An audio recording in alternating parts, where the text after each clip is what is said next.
isso? Viva a morte do meu pai! Viva a morte do meu Dragons!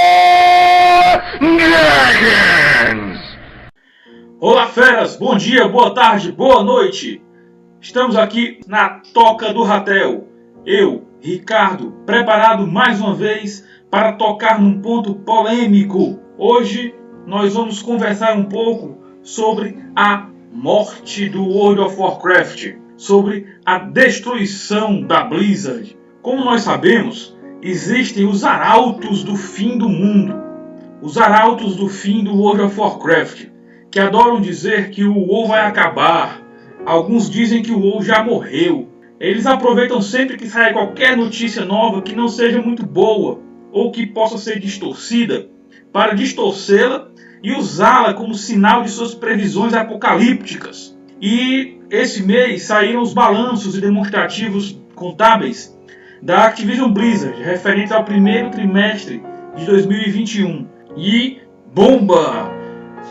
Blizzard perdeu 29% dos jogadores ao longo dos últimos 3 anos. Aí já dizem que a Blizzard acabou, que o WoW morreu mais uma vez. Quantas vezes o WoW já morreu? O WoW é um gato, né? Deve ter diversas vidas.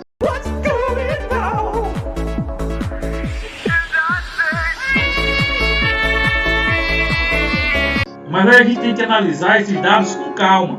Nós temos que ver, quando se trata de uma empresa, o que interessa para os investidores. No site Massively Overpowered, nós temos uma análise bem fria e uma análise bem sóbria dessa questão. Lá está dizendo que, de qualquer forma, agora temos os resultados da primeira quadra do ano de 2021, que na verdade foram muito bons, melhor do que bons, com receita de 2,28 bilhões de dólares, um aumento significativo em relação ao primeiro trimestre de 2020. Embora, é claro, o primeiro trimestre do ano passado não tenha sido tão bom. Mais uma vez, os moneymakers, os fazedores de dinheiro da empresa, são Call of Duty, World of Warcraft e Candy Crush. Ou seja, são os fazedores de dinheiro da Activision Blizzard, que teve um resultado excelente na primeira quadra desse ano. E aí nós temos o Call of Duty da Activision, o World of Warcraft da Blizzard e o Candy Crush da King. São 3 empresas que formam o conglomerado. Continuando, para o trimestre encerrado em 31 de março de 2021, a receita líquida da Activision Blizzard foi de 2,28 bilhões de dólares, em comparação com 1,790 bilhões no primeiro trimestre de 2020. O lucro por ação diluída foi de 79 cents, em comparação com 65 no primeiro trimestre de 2020. Isso é o que vale, é o que recebe cada ação dos lucros diluídos. E é o que interessa para o investidor que tem as ações da empresa, é quanto ele vai receber de dividendos por cada uma daquela ação. Além do valor do papel em si, nós temos os dividendos. Sem ater-se às regras contábeis padronizadas, a margem operacional da Activision Blizzard foi de 43% e o lucro por ação diluída chega a 98 cents por ação, em comparação com 76 cents por ação do primeiro trimestre de 2020. Nesse primeiro trimestre desse ano, o fluxo de caixa operacional foi de 844 milhões, em comparação com 148 milhões do primeiro trimestre do ano passado. No período de 12 meses, o fluxo de caixa operacional foi de 2,95 bilhões. Ou seja, com isso nós temos o que a Activision Blizzard vai muito bem. E a Blizzard, inclusive, mesmo com problemas reais que ela tem passado, está uma empresa saudável. A Blizzard enfrenta alguns problemas? Sim. A maioria deles, na verdade, são relacionados mais à questão de falta de aproveitamento de algumas oportunidades, historicamente. Mesmo na época em que a Blizzard era tão comemorada e tão cantada por fãs. Um caso emblemático disso é a perda do Dota pela Blizzard, que perdeu completamente o bonde do mercado de MOBAs, que veio tentar entrar depois dos 7 anos de atraso. 7 anos de atraso. Então, isso são problemas reais. Mudança de paradigma, mudança de administração, mudança de conceitos executivos, isso faz parte. O artigo continua. Um adendo. Estamos inclinados a assumir que a maior parte da perda de jogadores vem de títulos da Blizzard que não o WoW, pois a receita do WoW está alta. Embora notemos que a Activision Blizzard não disse que o número de jogadores do WoW está se mantendo ou cresceram desde o último trimestre. O que acontece aqui? Como a Blizzard não disse no último trimestre que o número de jogadores do WoW se manteve ou que cresceu, algumas pessoas já assumem que por causa disso o número caiu. Isso não é uma verdade. Há já algum tempo a Blizzard mudou os paradigmas. A Blizzard escolheu alguns critérios de avaliação mais favoráveis a ela, porque isso também faz parte do mercado. E a partir do momento que a Blizzard estabelece esses novos critérios, esses novos pontos a serem observados, que são questão de escala e engajamento principalmente, e deixa de lado o número de jogadores, isso se torna um padrão que deve ser seguido.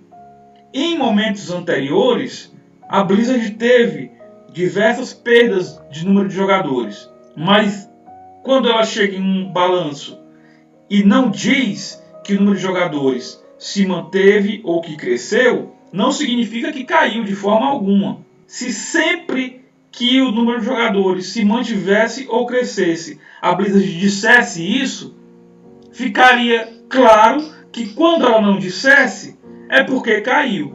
Então ela cria um padrão.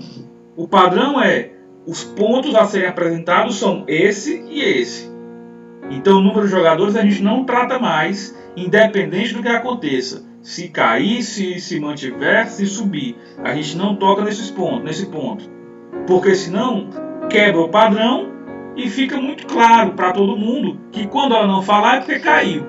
Ela preferiu criar um padrão diferente e que vai sempre deixar as pessoas com dúvida se naquele momento o número de jogadores caiu, se foi mantido ou se subiu.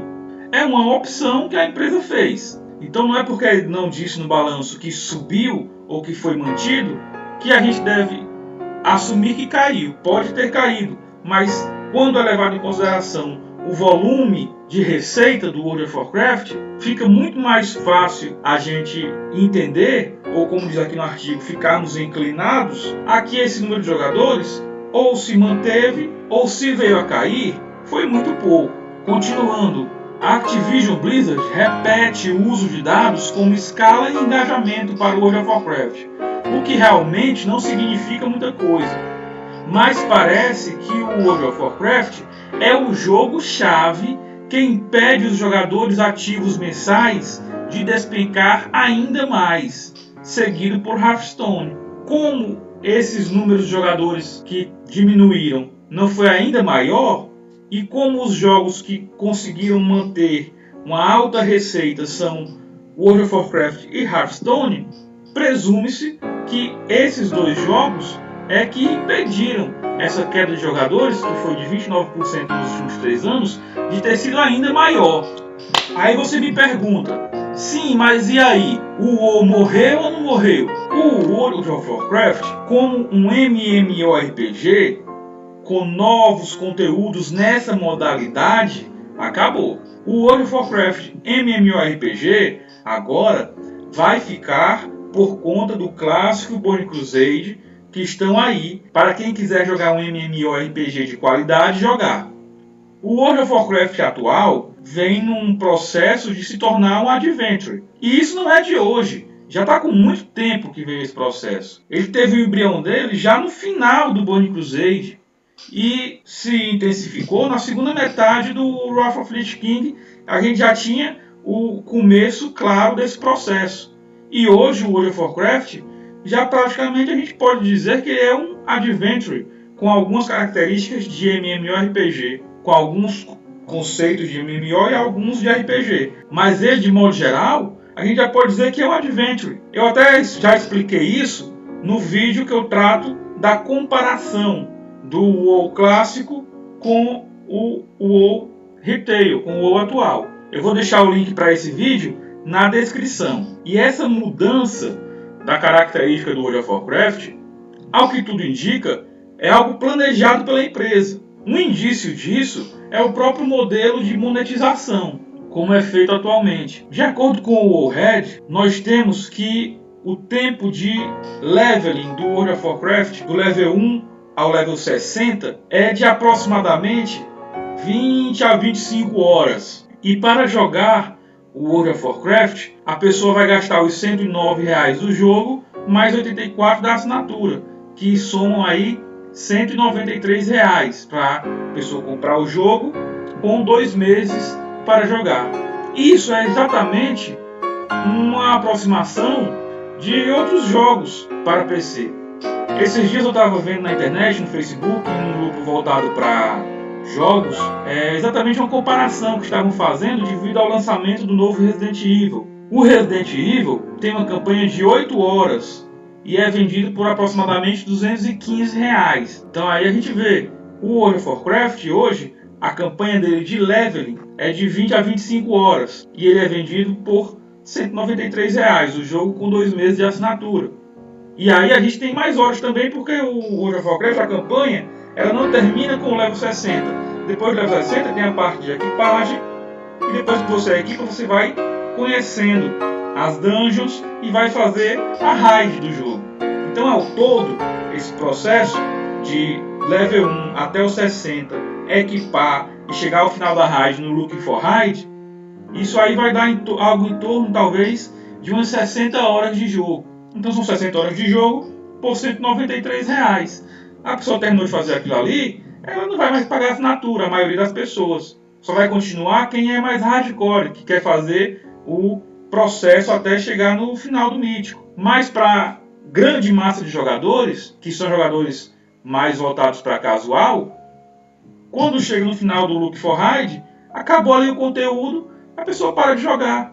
Então o jogo se torna um adventure, porque você não tem mais necessidade total de interação, você tem apenas um elemento de MMO que você vai jogar com outras pessoas, mas você não precisa fazer parte de guilda. Você tem o Look for Raid. E aí no mesmo comparativo ele mostra outros jogos. The Last of Us, o mais recente, tem uma campanha de 30 horas e é vendido por algo em torno de R$ 250. O Red Dead Redemption, o 2, que tem uma campanha de 60 horas e é vendido por R$ 240.